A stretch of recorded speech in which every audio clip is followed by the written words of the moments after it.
worth $1 billion, wins global applause.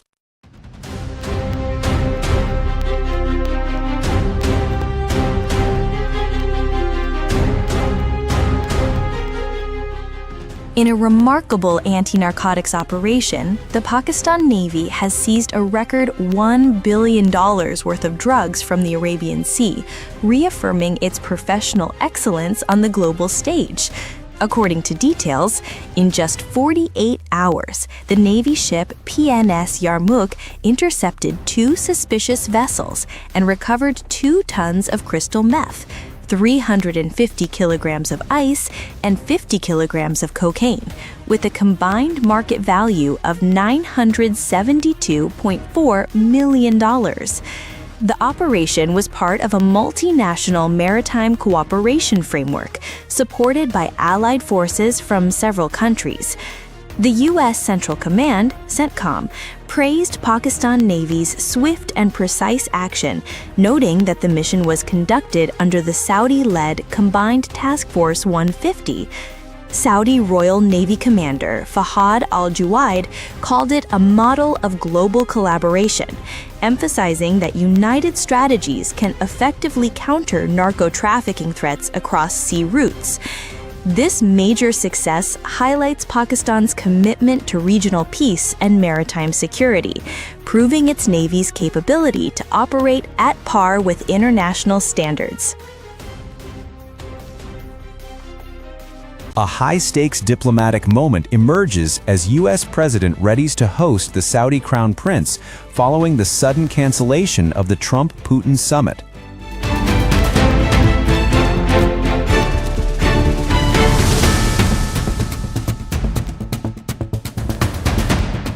Global attention is turning toward Washington as Saudi Crown Prince Mohammed bin Salman prepares for his first U.S. visit in 7 years.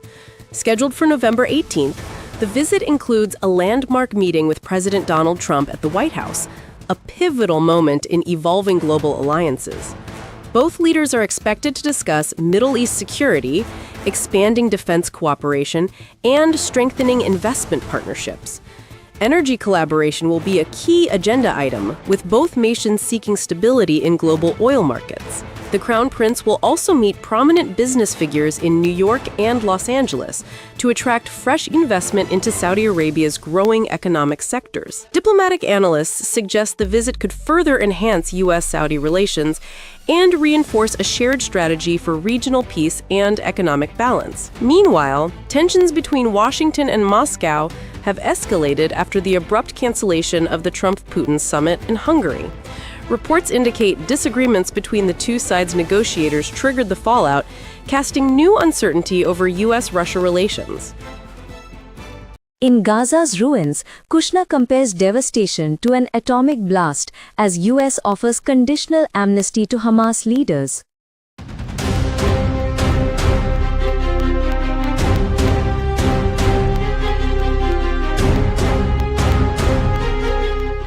Former presidential advisor Jared Kushner and U.S. Vice President J.D. Vance visited war-ravaged Gaza and Israel, witnessing firsthand the catastrophic aftermath of months of conflict.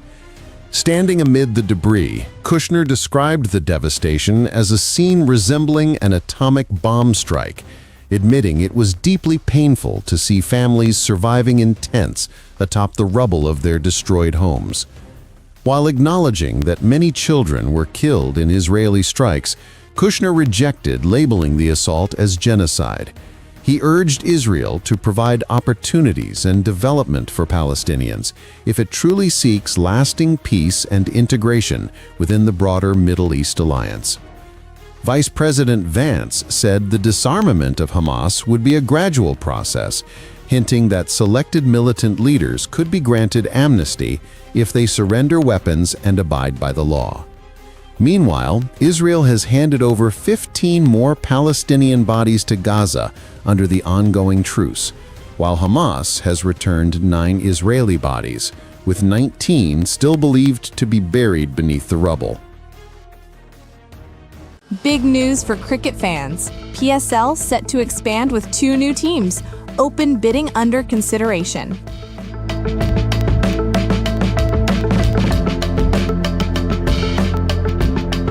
Exciting developments are underway for the Pakistan Super League, or PSL, as the Pakistan Cricket Board, or PCB, considers expanding the tournament by adding 2 new franchises in the next edition.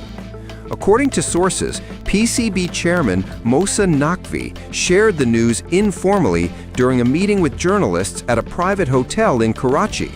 The proposal suggests holding an open bidding process due to overwhelming investor demand, allowing new team owners to set the market value competitively.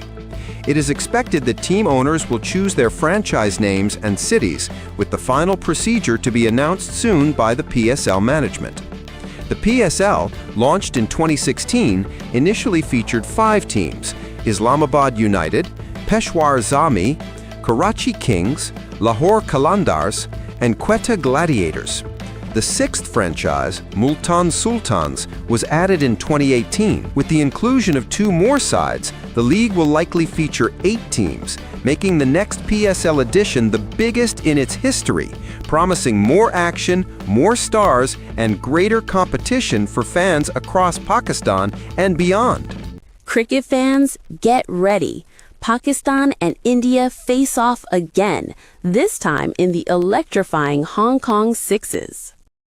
Cricket fever is rising once again as arch rivals Pakistan and India are set to meet in the Hong Kong Sixes, a high-octane T10-style event scheduled from November 7 to 9.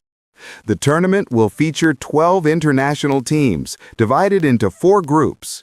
Pakistan has been placed in Group C alongside India and Kuwait, promising thrilling encounters right from the start. The Pakistan Cricket Board has already announced the national squad to be led by Abbas Afridi, who aims to bring youthful energy and aggression to the fast-paced format. Fans around the world eagerly await the short-format showdown between the 2 traditional powerhouses, expected to deliver fireworks both on and off the pitch. Meanwhile, in Colombo, the Pakistan women's team exited the Women's World Cup after a rain-affected defeat against South Africa under the DLS method. South Africa posted 312 runs in 40 overs, while Pakistan managed only 83 runs in 20 overs. Myrajan Kopp starred with an all-round performance, scoring 68 runs and taking 3 wickets to claim the Player of the Match award. A 3-year-old's craving for candy unexpectedly turned her parents into overnight millionaires, winning a massive €524,000 lottery jackpot. 44-year-old Valdit Bojapi revealed that he would never have purchased the winning lottery ticket had his daughter not repeatedly insisted on visiting the shop for sweets. On his 3rd trip to the store, Valdit decided to buy a lottery ticket, and to his astonishment, it hit the jackpot, worth €524,000, nearly 171 million PKR. Valdit's wife shared that when the winning call came, she was busy cleaning. "My husband just shouted, 'Book New York, we've won the lottery,'" she recalled with laughter. The couple had long dreamed of a trip to New York, but could never afford it. Now they're preparing for the vacation of a lifetime. National Lottery advisor Andy Carter congratulated the family, saying, "Unforgettable moments are waiting for them ahead." To protect farmers and boost agriculture, Prime Minister approves Wheat Policy 2025-26, procurement at Rs 3,500 per 40 kilograms. Prime Minister Shahbaz Sharif has approved Pakistan's Wheat Policy 2025-26, a major initiative aimed at safeguarding farmers' interests and strengthening the country's agricultural base. The decision was made during a high-level meeting attended by the chief ministers of Punjab, Sindh, Balochistan, Gilgit-Baltistan, and representatives from Khyber Pakhtunkhwa and Azad Jammu and Kashmir.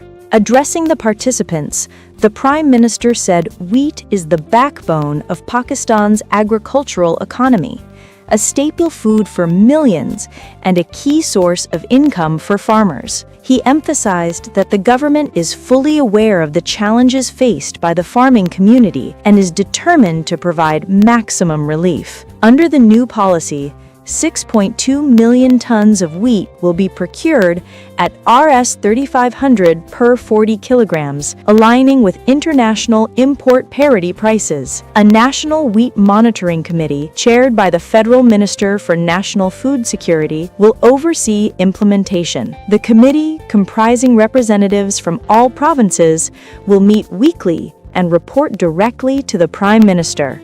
Breakthrough in Doha. Pakistan and Afghanistan agree to immediate ceasefire. Qatar hosts, Turkey mediates, next meeting in Istanbul.